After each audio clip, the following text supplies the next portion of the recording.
Thank you. Welcome, everybody, to House Committee on General and Housing.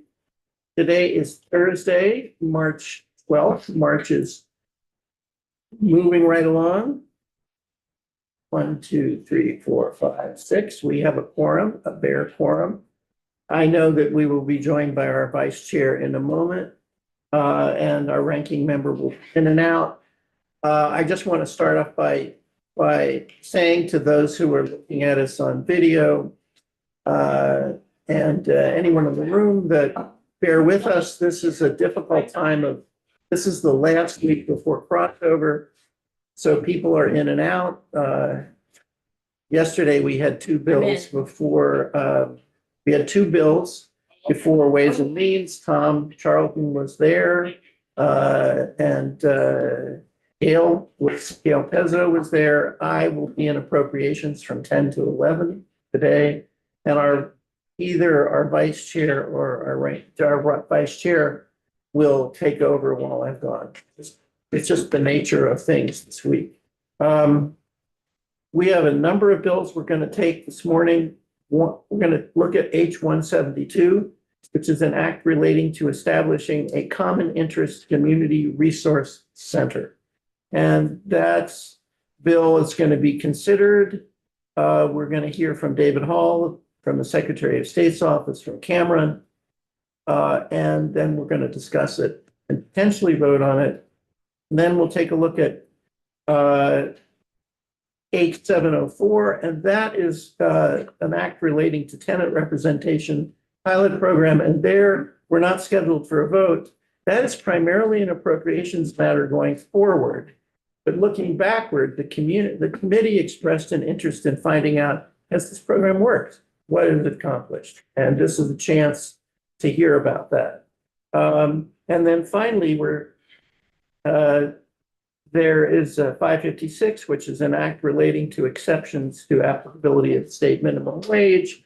That bill, remember, we had testimony yesterday from both our legislative council and from the Vermont League of Cities and Towns, and there's a redraft coming to us and a potential vote. So that's the morning. So let's start. Cameron, take it away with H-172. Good morning. Cameron Wood, Office of Legislative Counsel. I don't think I've been in here in 2 weeks. Oh, hey. We've missed you terribly. It's been a little while. It's just, Do you need us to reintroduce ourselves? I don't know how many times you have to do that. I get the session.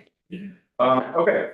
We're gonna do a walkthrough of H-172.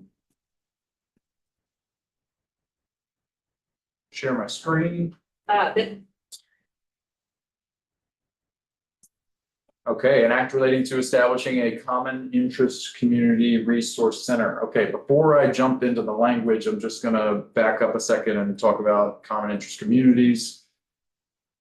Generally, you probably kind of hear them referred to HOAs, homeowners associations, but those entities are in statute referred to as common interest communities at this point. And it really is a pretty in-depth and hard to distinguish area of law. Because first off, there are multiple different acts that could be applicable. And secondly, it's all going to depend on what type of community it is. Is it a condominium or is it a planned community? And thirdly, it's going to depend then on how that entity is organized and how the declaration kind of outlines the organization of the community itself. And then beyond the declaration, you then have the entities governing bylaws and rules, etc. So there's multiple different layers to common interest communities. For starters, if the entity predates the Uniform Act, this body adopted the Uniform Act and made it effective January 1 of 1999. So if one of these condominium associations predates that, then it actually comes under the jurisdiction of the Condominium Ownership Act, which is in Title 27, title related to property. And that outlines, all the regulations that you all put in place to govern those entities. how they go about, organizing themselves, how they have to communicate with their members, how the members interact, their ownership of, certain common elements and, how they vote, etc. 1999, January 1 of 1999, you all enacted the Uniform Common Interest Ownership Act. You made certain provisions of the Uniform Act applicable retroactively, but not all of them. And it's a pretty extensive piece of legislation, and I should have. While you're looking, just a comment for the committee. In many places in the United States, particularly in newer communities, particularly in the West, much of the housing, almost a great majority of the housing is in these kinds of HOAs, common interest subdivisions. And they're only called common interest because you own your home, maybe you own your lot. But there's all kinds of common things. There may be a clubhouse, there may be a swimming pool, Wish I there may had a be, clubhouse. all this stuff. Or at the very least, a little park or something like that. They're governed by what are called CC&Rs. They have an internal governance. They have a certain amount of their remedies they can exercise. There's huge potential for abuse because they're sort of private organizations. All kinds of bad things happen. So there are, in many states, fairly developed regimes. And there are places where people can go to complain about common interest subdivisions. It also applies to apartment buildings, which are condominiums. That's a common interest subdivision. You own your condominium. When very often you go to buy a condominium, the law in these states requires that they show you the minutes for the last year and all that stuff. So it's a little less common here because, we're Vermont, but it's fairly common in parts of Vermont that are urban. And the motive behind this bill, if I can just say it, was to kind of, I remember our ranking member saying, gosh, a year ago, that this was a matter that it was time to revisit, think about. And this is kind of that light, which is merely, can we establish just some sort of Right. web-based resource center? So I don't know if you want to say anything, I'm Is he still going? interrupting you only because Okay, this is a bill from last year. right, And so refreshing the I'm refreshing memories. everybody's memory. Yeah, and I did do an introduction, but I'll refresh the intent for everyone as well. I've lived in an HOA for 21 years. Because I'm older than I look.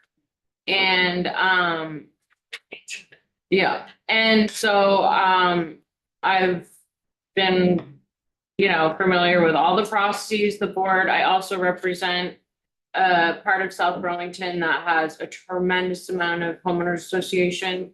So over the years, in my long legislative career, I have heard from a number of constituents saying that there's no place in state government to learn, there's no place anywhere to get information about what people are doing. It's often people who are retired, who, are just trying to do the best they can. It's us running the board and people, I'm in a small HOA of 29 units and we're just doing the best we can, self-managing, but I have members, so I've not as much expertise as Cameron, but I've done a lot of digging into this over the years because it is such a big part of where I represent and get so many emails about this that other members in the building started to come up to me after I had exposed myself as an HOA interest person, talking about how in their communities too, they've heard from people. I had a member the other day whose father's in an HOA who was like, I don't know the rules on XYZ. Do you know where to go? And I was like, well, there's a bill for that. I felt like Elizabeth Warren, but we don't have anything in Vermont, and other states do have something like this. So we're going to talk in a minute with the Secretary of State's office, but I would love if there was just a central place where people could go and see all the information. There are so many, I don't have the numbers about how many homeowner associations we have in Vermont, but in my district, it's takes up most of it. And so anyway, so that was the intent, to refresh everyone's memory. So I would just like to have a place in government as a resource that people can go to learn the information that's accurate and not having these people making up things on the fly and just not knowing the rules. And it would be helpful to Vermonters to have that space. You where they- imagine that as a web-based. I do, so we can get into what my intent in the bill, it would be the resource center, yeah, it's not a place or a position. My intent was that if a constituent reaches out to you and has a HOA question, or just, I would hope that we can, as legislators, if this passed, raise awareness and let our constituents know that this exists now. But yes, I imagined it as a web-based resource center that an agency within state government sets up, puts all that information, and I will get into when we have the Secretary of State's office that there are national organizations who already have this type of model and would like to help wherever it goes. But anyway, we'll get into that when we have we want it, we had in the bill put it. But yes, it's a web-based, and not to be like, it doesn't seem like that much work, but we'll get into that too in here if it is, but a website. And then if there's changes to law, which aren't quite often, very rare. So it's kind of a one-time setup. And then if there are tweaks in the state house to HOA law, then whoever's running the site would go in. But also I want to be clear, this isn't a place where they take, this isn't like, I don't like that my neighbor has chickens. I don't like this or that. Excuse my voice. Late night. So it's not a complaint center. This is just an information center. They can still complain to all of us, and then I'll send them to the center to learn more, but their complaints can go to us. But as of now, there's just that's my. Gail, I do want to let him do the walkthrough. Is this a question for now or after he does the walkthrough? After he does the walk. Okay, all right. Go ahead. I just want for the record, make sure everyone heard that Rep. Krasnow said we could send all complaints. To me, people do. Yes. If you have a constituent who has an HOA question, I'm happy to talk to them. Okay, so I brought up the Uniform Act, just, Mhm. so you all, know where it exists in Title 27A, and I cannot walk through all of this because it has 4 different articles, and this is just one of them, right? It's quite extensive. These are just the general provisions. Then you have Article 2, which is about creating them, how they're created, what has to be in the declaration, what the declaration has to define as far as unit boundaries, description of units, allocation of the interests, how they're allocated. Then it talks about, you have limited common elements, which are elements that are owned in common, but they're for the exclusive use of individuals. So think about like the patio of the condominium, maybe a limited element. It's outside your door, you have the exclusive use of it. But how those limited elements can be altered or reassigned to other unit owners. So they're, these are quite extensive, and this is just the creation and alteration of them. Then you get to Article 3, which is about management.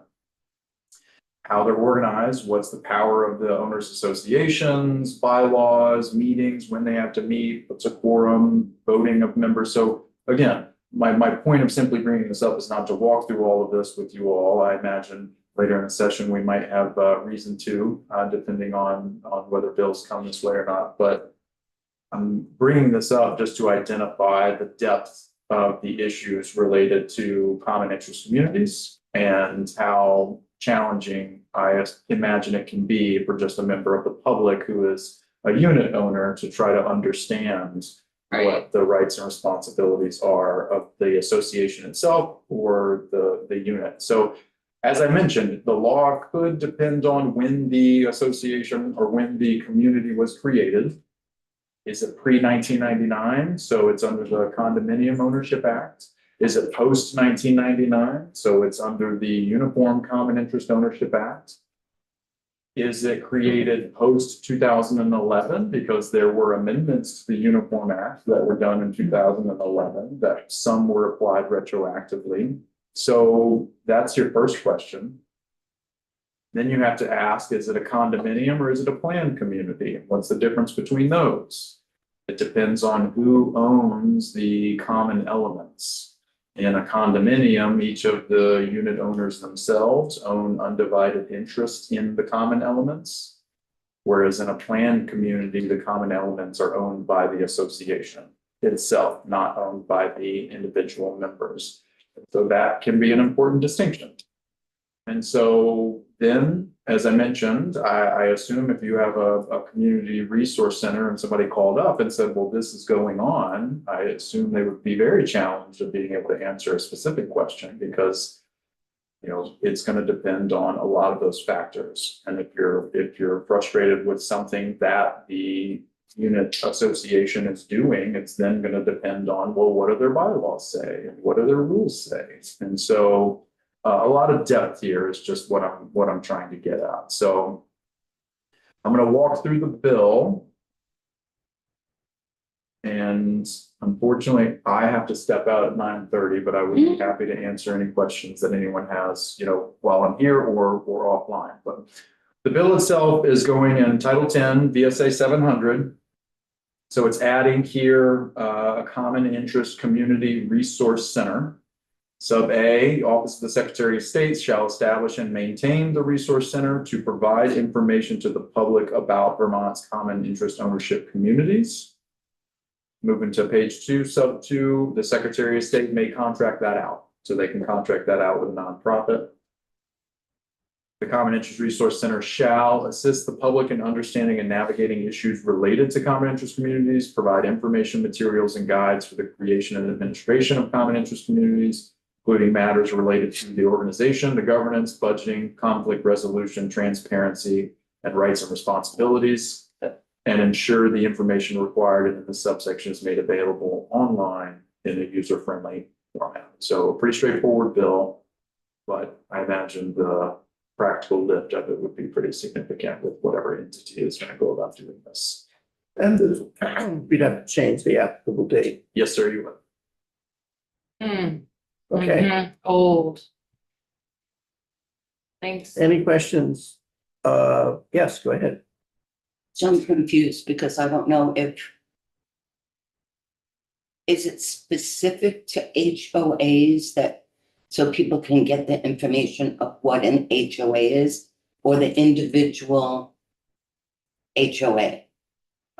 Cameron, I should also stop calling it HOA. I should call it common interest. That's okay. Because that's my question, is Yeah. each HOA, Yeah, you is gonna have bylaws, articles. That are Right. different. That are Oh, different. yeah, we have different, right. you couldn't possibly do that. in Oh, the my resource center. God. The Right, resource center is just intended as a very simple, what's the basic law? Where do you find the law? What are the basic rules?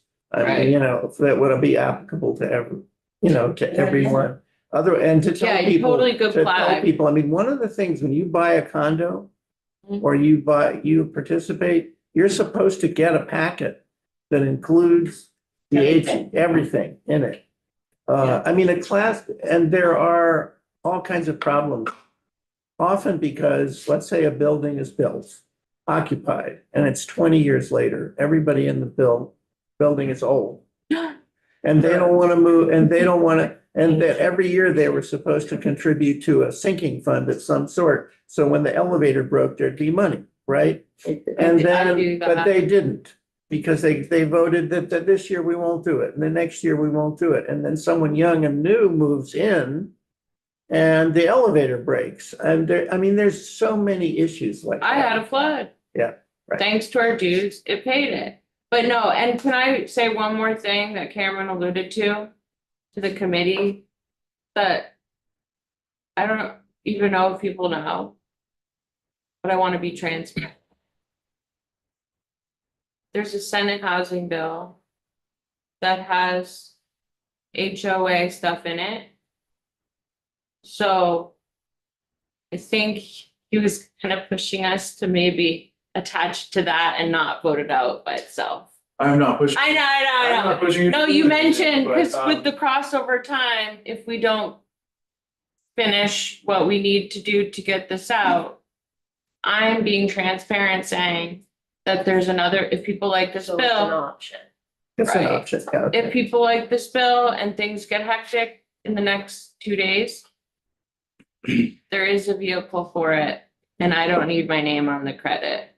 Yeah, and my comment was more in the Nice. sense of if the Senate bill, the housing bill comes out in a similar form to what it's currently in, it has HO, it has some changes to the Common Interest Community Uniform Act, and so I may be here talking much more in depth about specific statutory language and requirements in the Common Interest Communities section. So, we may get much more in depth for what's in Title 27A if that bill maintains its current amendments and comes to this committee. And I'm not a lawyer, but I think that this bill would likely be germane to that Oh, bill. maybe. Right, If it's an so, HOA. anyway, I wanted to be transparent that I'm not, that it's an option for everyone. I'm not trying to force it out now. Any other questions of Cameron?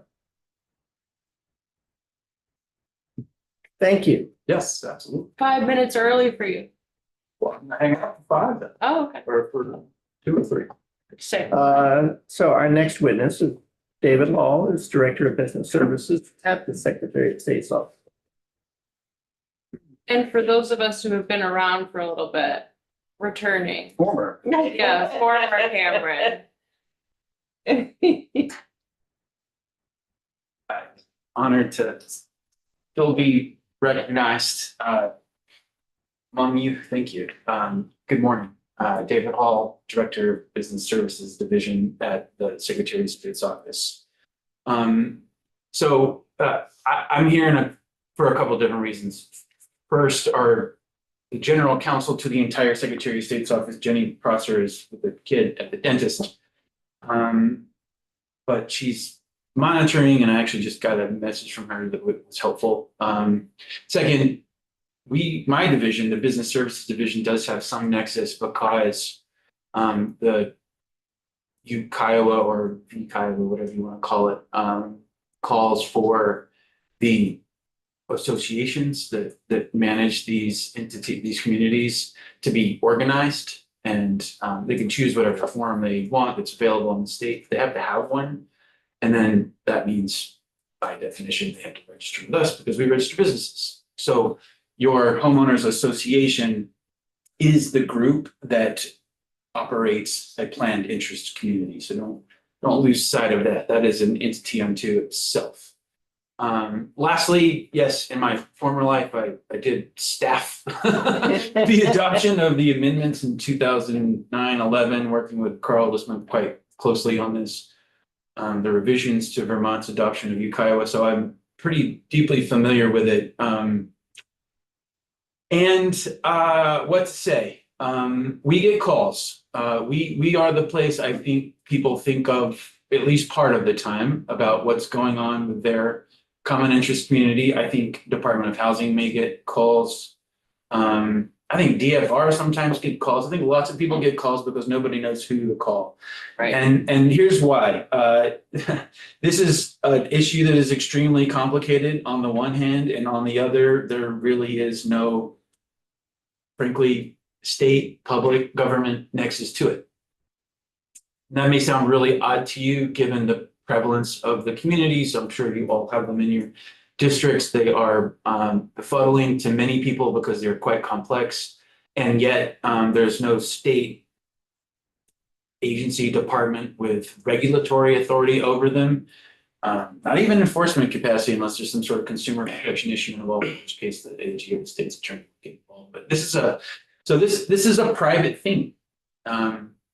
It's a matter of contract among the people who, first of all, the developer who makes the thing in the first place and then passes it along, the ownership and the responsibility, to the unit owners.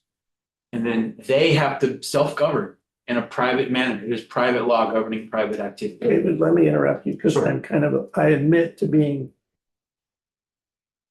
somewhat shocked Mhm. about your last statement that there's no regulatory authority. I mean, in so many states, there is an entity which if you, let's say, you don't have bylaws that you distribute, has the regulatory authority to require that and fine people. Is there no one here who can do that? Like I said, unless you're gonna construe it as a consumer protection Yeah, complaint. but then it's the AG. Right. Short of the AG, there's no agency that's been designated as having regulatory authority over these entities. Yeah, that's correct. Unlike a town which has regulatory authority over land use, right?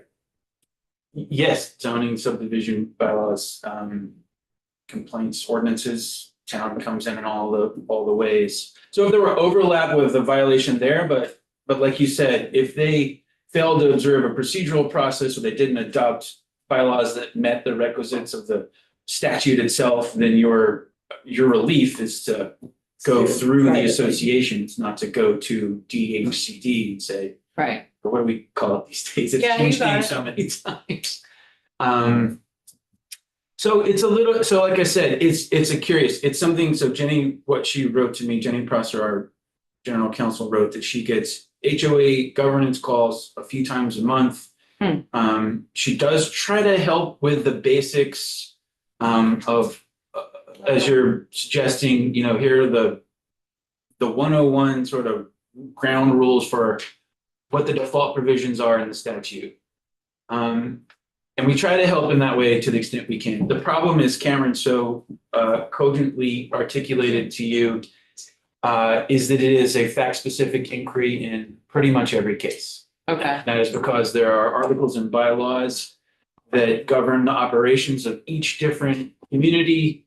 That just knowing what law is supposed to apply to a particular community and then even within that community to an issue is hard because it was adopted in phases. There are exceptions for communities of certain size or of certain operating value. Their fees are super low.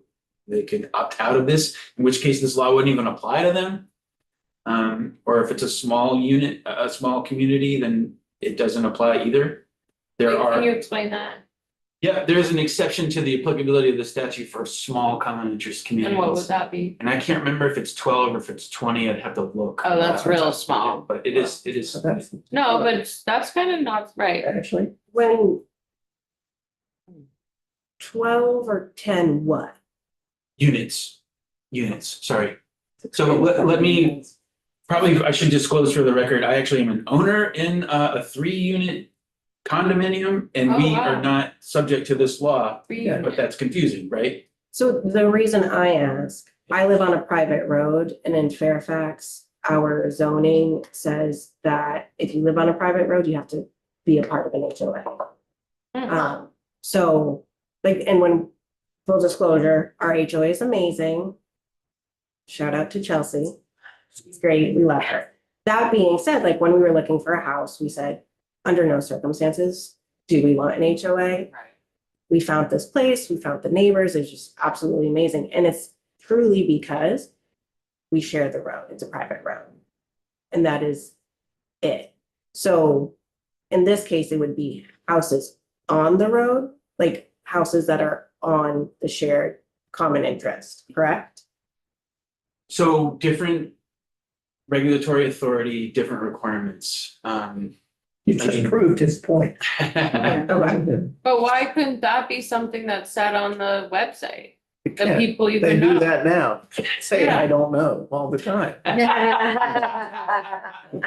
Well, I mean, so You are an HOA, but not covered by that law. you could be subject to both. It depends. So to be a common interest community regulated under Title 27A, it is a very intentional thing. You have to have created a planned community. You have to have very extensive filings in land records about your plats, your subdivisions, the rights of the owners. You have to, as the chair has indicated, when you buy into these things, you have to receive all the information either from the original developer or from the subsequent seller who had bought into it. And so it's an eyes wide open information but private law construct. So I guess here's the reality. There is no way that you set up a center that's called this and you vest it with somebody, whether it's us or anybody, and you don't get a million calls and they aren't fact specific. And we can try to help, but we can't resolve those problems. And it's not just a question of, do we want to be helpful or can we be helpful? This is legal advice. Because every one of these, every time there's a dispute, somebody's rights weren't observed, somebody didn't disclose the right thing, that is a problem of contract. And that is a problem of interpretation and application of law. So whoever does this needs to know what they're talking about. It's possible you're establishing an attorney-client relationship at that point. And that's why I want to draw the fine distinction between what we do in places like, let's say, DEC versus this. So, or even in my division, people call me, they say, what do I need to file to make sure my business is X? And I say, you are forming an LLC, so you have to file articles of organization. Your duty is to do an annual report every year. But I'm advising them on their regulatory compliance with the laws that I'm charged with enforcing. When they ask me questions like, what should my operating agreement say? Should I form an LLC or a corporation? I say, those are private legal decisions that you need to make with the advice of counsel. So that's sort of the dividing line here as well. Can we give people basic information about what Ukiah says? Sure. Can I give legal advice about that vote they just took and whether they observe the proper procedure? No. Yeah, I'm not Right. trying to be contrary, but I don't think this bill is asking for any of that. Your concern, what I'm realizing is that if this is available to people, then it may spur more calls. Is that what you're trying to say? I have. So if we offer have the state offer more he's information. just saying there's No, I understand limits this. to what they have. No, but to I'm offer. not asking them to offer any of those things. Yeah, the lab, yeah, the So legal I'm advice. asking is your concern that if you do have this in your jurisdiction, that it'll create more calls and asking for advice? That's what I'm asking. 100%. I think it would, right, I agree. It's a good flag. Yeah, I guess let me sharpen that question for Yeah, you. please. If all we're talking about is a website that has on it the law, Right, or a link to the law, an explanation that looks like what we've just heard in 25 minutes. In other words, it depends on the age of your HOA, et cetera. Here are the basics of the law in a couple of pages, just for your information, blah, blah, blah. Do you have a problem with that kind of level of information center? I'm wondering whether it's arguable you get less calls. People can look Right. at your center, your webpage. I would say that's consistent with the work that we do in all areas. Every division and most subjects have their own web pages on the Secretary of State's website. And I don't think we would be by any means opposed to having a page dedicated to common interest communities for informational purposes. There isn't one now. I'm not to my No. knowledge. and Yeah. that is the whole point of the bill. That's Yeah, all well, it is. I think that, but I don't want to paint you into a corner. I'm really trying to get at the reality of your work. Yep. I think we're very aware, this bill doesn't have an appropriation. We don't want you to have to hire a whole individual and a law center that's going to can say, send me your articles of, et cetera. Sure. Although I am really interested by the reality that there is no entity that has regulatory authority over these things. It's Right. just the uses that I've seen in other states are enormous. That's probably why. Yeah, We're probably. going rogue. But I think that what our intention is, just about what you said, a page or whatever that has the kind of thing you would ordinarily have on. And maybe that doesn't even need to be a law. Can we just say, can the Secretary of State add a tab that just has that information and we don't need the law? I don't know. I'm not trying to, I know a few people that work in your office. Like, there's some interns maybe, like, can someone just make it, I don't wanna assume the level of work. I feel like it's already somewhere. Cameron outlined some of it. Like, maybe we just call the law and just house you in and make that request from your office that we just get a tab that has information? I mean, is that something you could bring to your, I don't know if you make that decision or someone else, that we just start with that for now? I mean, is that something we could, no Sure. law, but just ask you to make a tab? That's above my pay grade. Okay. I mean, I'm definitely willing to take it back. I wanna, I do wanna stress that my concern is both the lines that we can and cannot cross, but it's also capacity. I mean, we've added one person to the municipal practice that Jenny manages, and, you know, they spend more than their allocated hours of work every week with public records requests and also helping municipalities Oh, right, with their governance. And they have gone from 1 to 2 and they are still maxed. And I mean, there's nothing that needs to be done that doesn't require work. I'm not shying from work. We'd like to help. But I think it is inevitable that we will get more calls and more inquiries. And I guess the other thing is, and I don't know if there's any real way to thread this needle in the statute if it becomes one, is these are some of these places probably don't need free help, right? They are in, not to pick on Stowe, but there are wealthy people who have wealthy communities and they pay lawyers lots of money to do these things. And then there are the smaller ones or the older ones that are they just need help, and I get it. So like I said, I'm not sure We're there's low really. income and self-managed at mine. We don't have a lawyer. I think that, I'm assuming that a web page would have a see your lawyer on it. A lawyer button. Yeah. Yeah. Flashing. Yeah. Well, it's pretty, I can tell you from my own experience in there's no way in hell they can go very far on their website.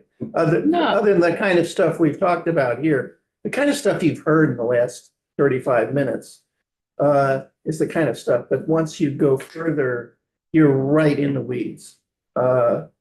Yeah, and then I'm Yeah. just curious, so like do the statutes that exist when the overhaul was done, 15 years ago, let's say a legislator said, like I was approached by a neighbor in our HOA that said, I think in California, they just legislated that you have to enable email communications and votes, electronic votes. And like that to me is a fundamental, like we have to upgrade our modus operandi to reflect, current technology and the way that we all live and operate. So that seems like something that needs to be done statewide and communicated to the HOAs. So like what would happen with something like that? If the legislation were changed and there needed to be Yeah, an like, update. or- Whatever. So if there is a bunch of legislation on the books and we're trying to, and we tweak something in there, such as like how you communicate with your members. Are you saying that the problem is that there's no way to remedy if they don't, or there's a problem because there's no, or not problem, but that there is no ability to oversee whether that happened or not? Or are you saying that we just don't even have the legal standing or whatever to actually tell the HOAs how to operate? I mean, there's no mechanism right now, to my knowledge, that would push out, for instance, a bulletin that says, "Dear all HOAs, you should be aware of the following changes." But I mean, that's sort of a problem inherent of every law you adopt, right? Right. Right. And so, it's inherent in that there's no regulatory entity that's in charge of that. right. And that was also one of my concerns with the Senate bill that we'll get, is that there were some changes and communities wouldn't have known or won't know, and they could violate that issue. So with a resource center, they would know what, That's the website. Ignorance of the law is not a, yeah. But it is, I think you're pointing out something really important, which is, well, let me ask you first, David.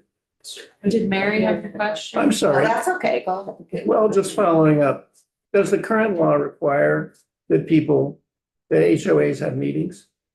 I believe so, and it also prescribes what notice you have to give in advance and Right. ability to participate. Right. And the question, yeah, Communication mechanisms, all those things. right. Does the current HOA law require reserves? I don't know, to be honest. I don't think so. Good Yeah. Lord. We have. We are good so reserves. nervous. Yes, first, Mary. first I think is Yeah, Gail, then Oh. Mary. I can't remember what I was.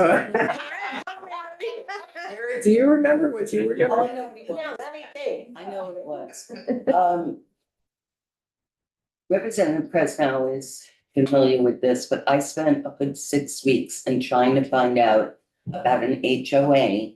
And what would have helped is if there was a registry for HOAs, and there's not. And there is in other states, so that if I at least had been able to find a registry, I could get more information from that entity. So Well, I think we Would you like need to do a not to. registry? I think we have to separate out.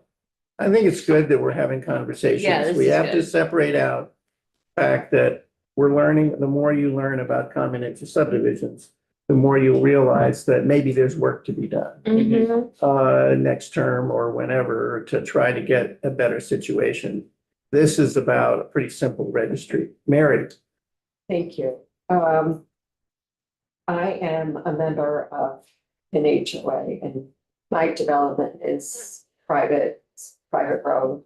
And we have, when we have an annual meeting, if someone can't attend, they will send by proxy their vote.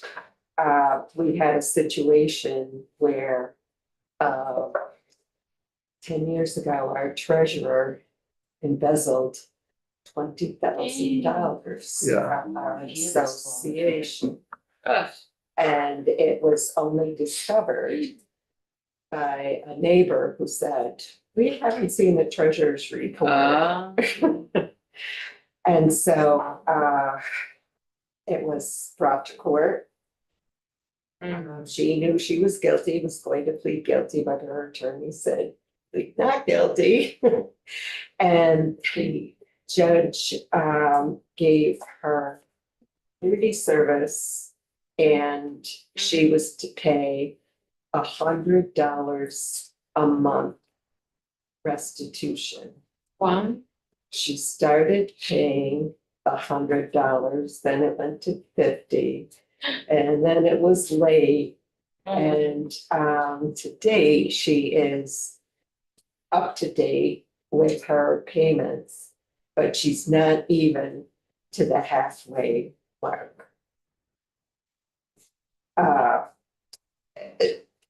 To the residents, it seems pretty unfair because many of them have already died. And I mean, you know, it just, and I just learned that she's opening up a business. And there's nothing we can do about that. Elizabeth? Thank you.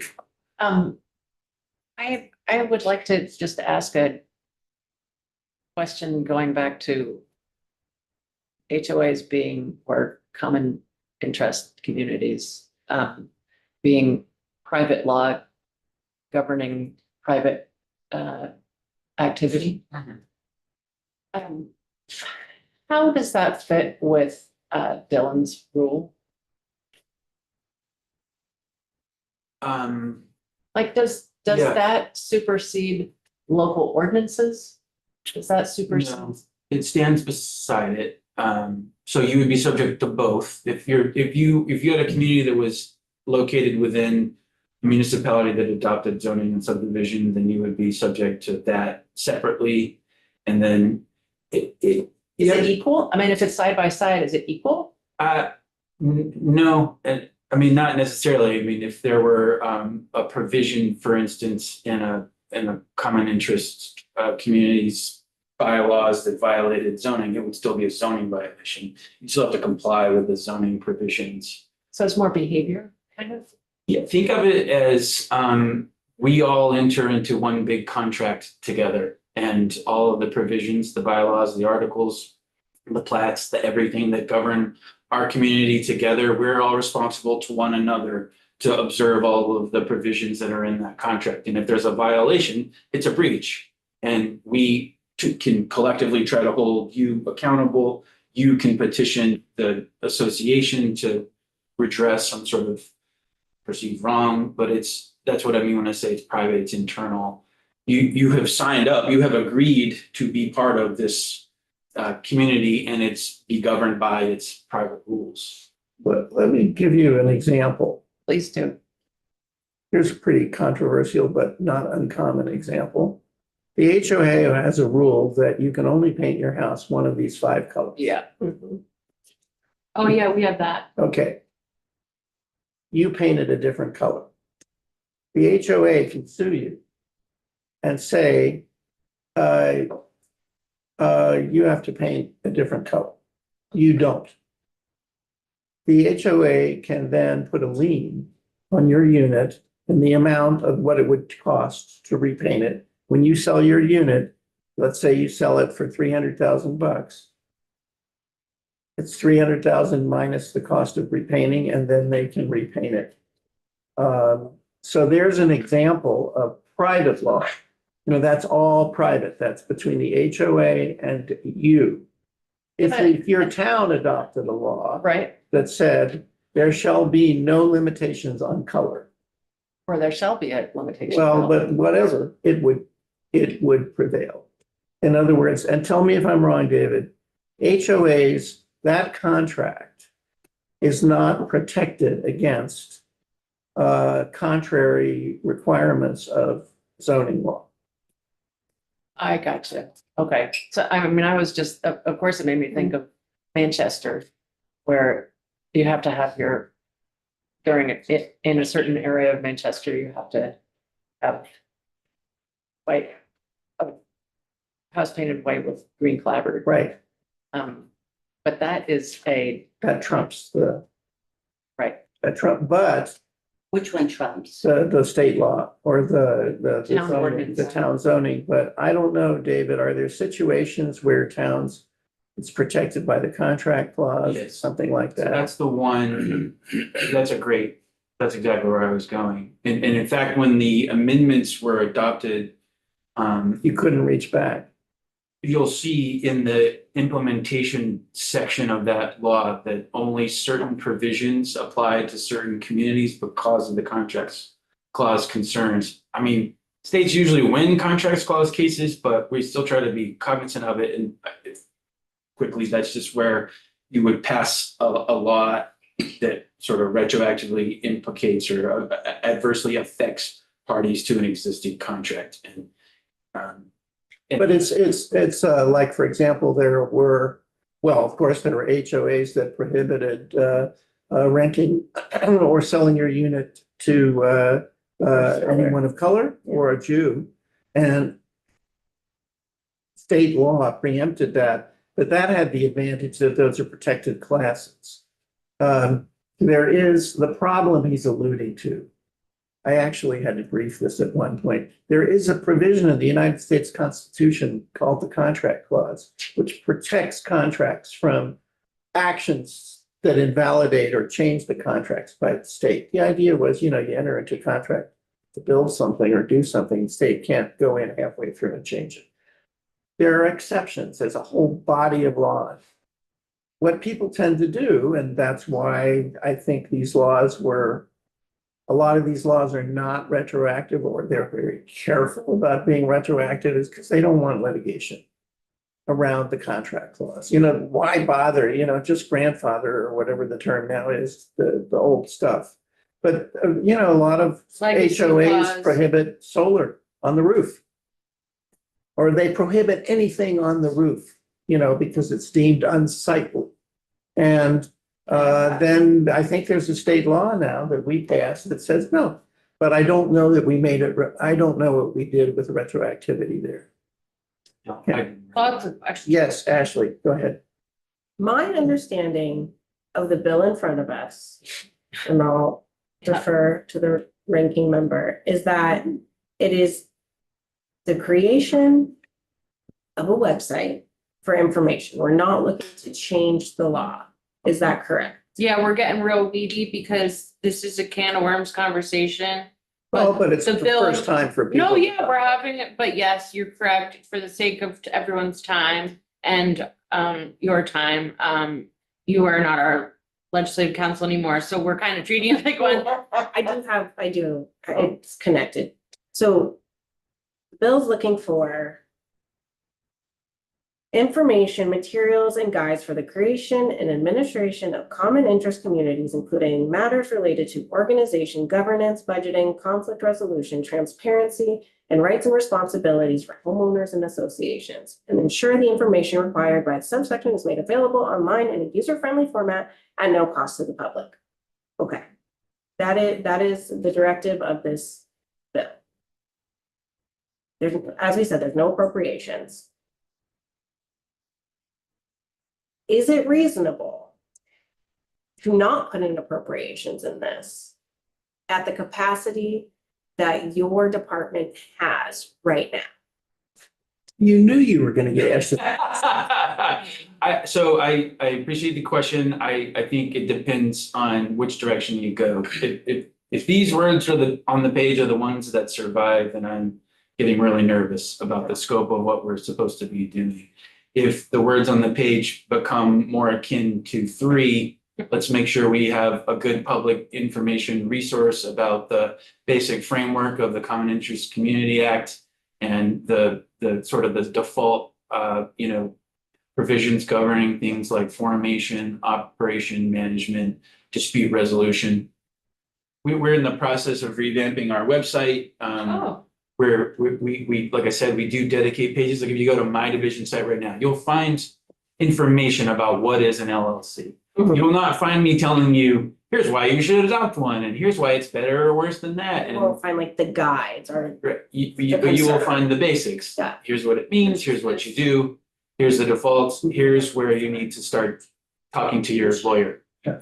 And so that's, if it's the latter, I don't think we need an appropriation. What's the latter? Are there words that you want out? here. Ah, He wants Well, the so third thing. it's 1 and, it's 1, 2, whatever and you 3. want, we'll do. Sure. Number 2 says provide information, materials, and guides for the creation and administration. That's my understanding of what you would like to see. Almost 20 years ago, I learned a golden rule: do not draft in the chair. Okay. Okay, I'm gonna represent, like I have, I think I can, go ahead. You go ahead. I'm not, Yeah, I am okay, you just- go ahead. I don't. and maybe this is more for a committee discussion. It is, Right. but I don't mind him sitting here. As chair, it's fine if we leave him sitting here while we have committee You know, what, I'll discussion. wait for committee discussion. Well, I was gonna give him an assignment.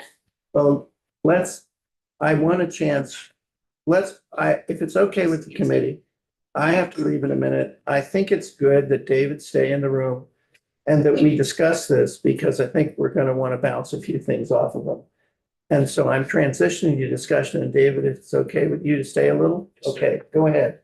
You were, Well, she's, I'm good for. you were going through the list, which I think is valuable. Well, so I was gonna ask David if he could, since Ashley brought it up, since you're not gonna,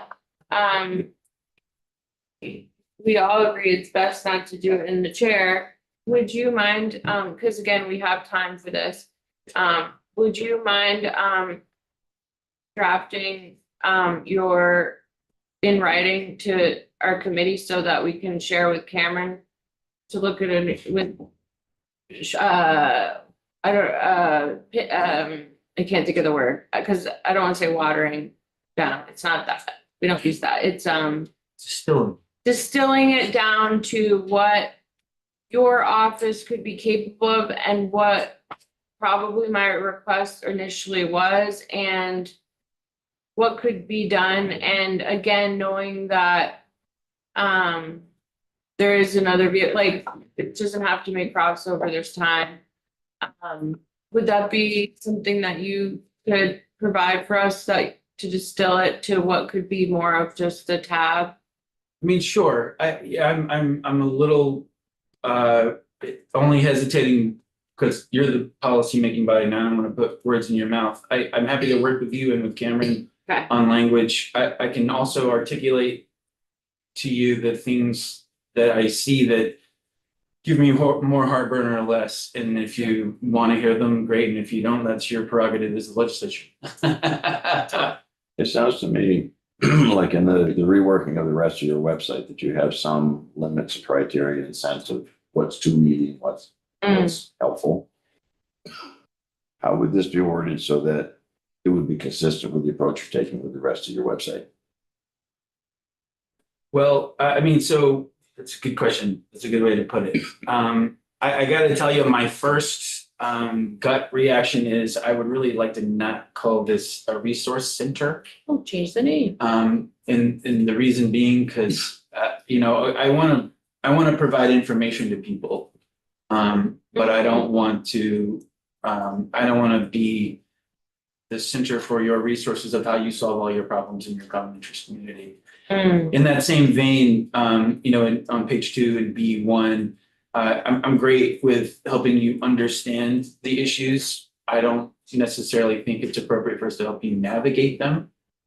This is that dividing line I keep trying to draw between like information, guidance, ground rules, framework, specific legal advice, problem-specific issues, community-specific problems.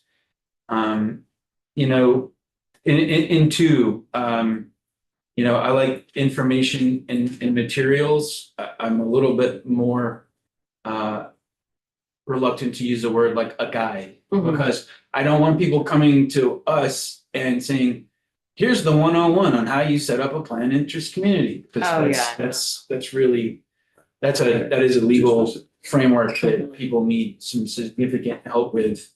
And then 3 is, you know, is exactly, I think, what we're talking about. That's an online resource that provides, you know, the fundamental information. And also has a big fat caveat that says your specific case is probably gonna depend on your articles and bylaws. Yeah. What would be different than what you are currently doing when you get a call? Well, I think we could have some more robust information on the website. But as far as the council, or I don't think much different. Jenny has a sort of a couple of different scripts to help people understand things like voting or, you know, requirements, and not specific to yours, but what does the statute say about how many meetings do you have to have? Or is that something that can be, you know, governed by the bylaws, for instance? So I don't think directly it's gonna much change person to person counsel or advice or question answering, but I do think the resource could be more robust. Did anyone else have any? Vice Chair? I would say, does anyone else have any questions or comments for David before we have a Right. committee discussion? Oh, right, I thought we were having that and he was just here for it. I think that's what. Okay.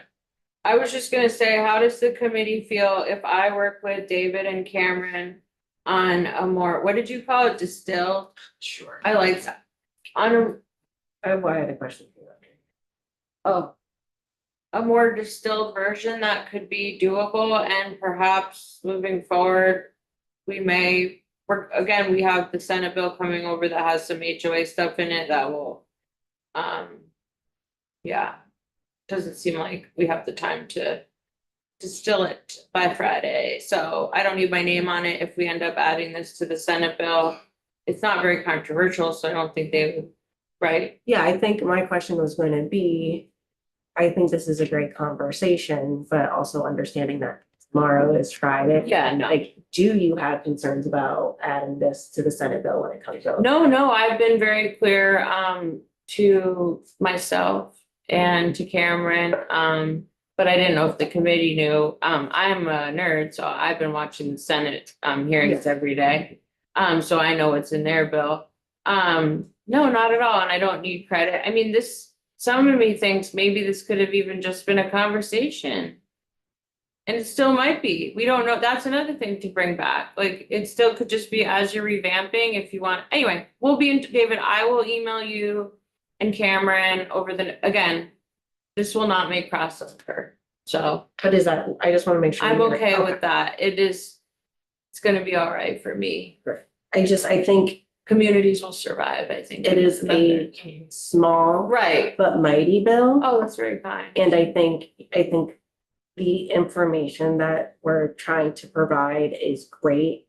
I think one of my concerns is, like, again, I love this.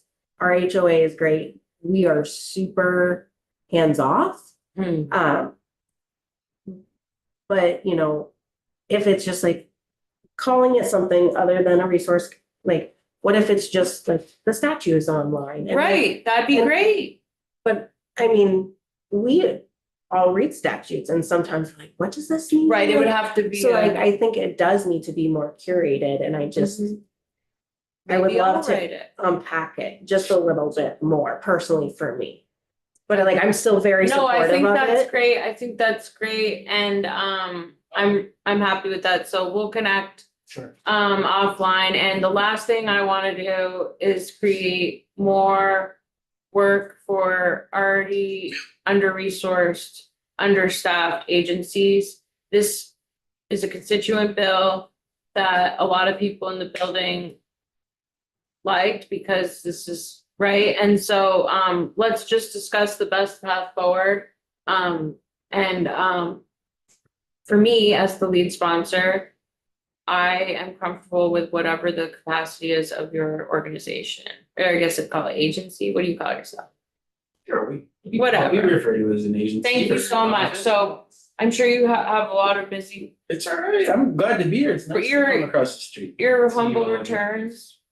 I guess, I don't wanna, you never wanna volunteer somebody else for work. I will say that a successful model in my career that I've seen has been my dear friend Arthur Hanlon working on mobile homes and, Mhm. I don't know if this rises to the same level as needing something like that, but, along the lines of the. We have chairs- committee members who think it does. Sure. So I guess that's an alternative. I mean, while we can provide information, I think he provides substantive assistance of a unique kind to mobile home communities. And if you. Oh, I love In that. your wisdom think that this rises to the level of that, then maybe having a division in the department like the mobile home division would be an alternative or a supplement to what we might do. Well, yeah, maybe, we'll see if we can, for now, this, and then, Actually come up with a. and then, no, I was gonna say, and then if there's a member of the committee who really wants this and myself can work over if we're reelected, we can introduce something that has a little more teeth and see, maybe we'll have a lot of money to start to rain on us next year. You never know. You never know. Thank you. But yeah, certainly the rename, you know how that goes. Great. Are you guys set with me? We're all set with you. Dan. Thank Wonderful. you so Thank you much. so much. Thank you for having me in. I'm Great to see gonna you. go back down the hall. It's like reunion day. Love it. Wonderful. Good to see you. Thanks, Dave. I'm happy to come back anytime. So committee, we were supposed to be discussing this and until 10:45. Dang. I think we kind of wrapped that up very, very well. So we are going to adjourn until 10:45 and then be talking about H704. And that's the tenant representation pilot program. And, oh yeah, Mary. Before we adjourn, H57. You all know how important that bill is to me. I have a letter here being sent to the speaker's office and to the chair of appropriations. And I would like to circulate this. And I hope that you will support this since we did vote it out twice unanimously. Great. So I will circulate this. and- Just a reminder, age 57 was Jessica's law, and it's the benefits, survivor rights benefits. Right. That we voted on that last year. And where's the current? It is From still 2 currently years in it's been appropriation. appropriations. Did you talk to Chair Mahali about this letter? Or you just, I'm not accusing like. Do you not remember that you volunteered? No, Mary, I'm not being combative. I was just. No, I'm not. because he's not here right now. I I just know. didn't know if he I knew. certainly will mention it to him. That's all I was asking, Yes. not saying like, I was just He asking was because here he's when not. we discussed. I know that sending of piece, the but letter. now you have a letter and he's Yes. not here, so before everyone's. Well, Joe isn't here either, and Okay. yes, I will see that every member has the opportunity to sign up. So I appreciate it, thank you. we're going to adjourn and come back at 10:45.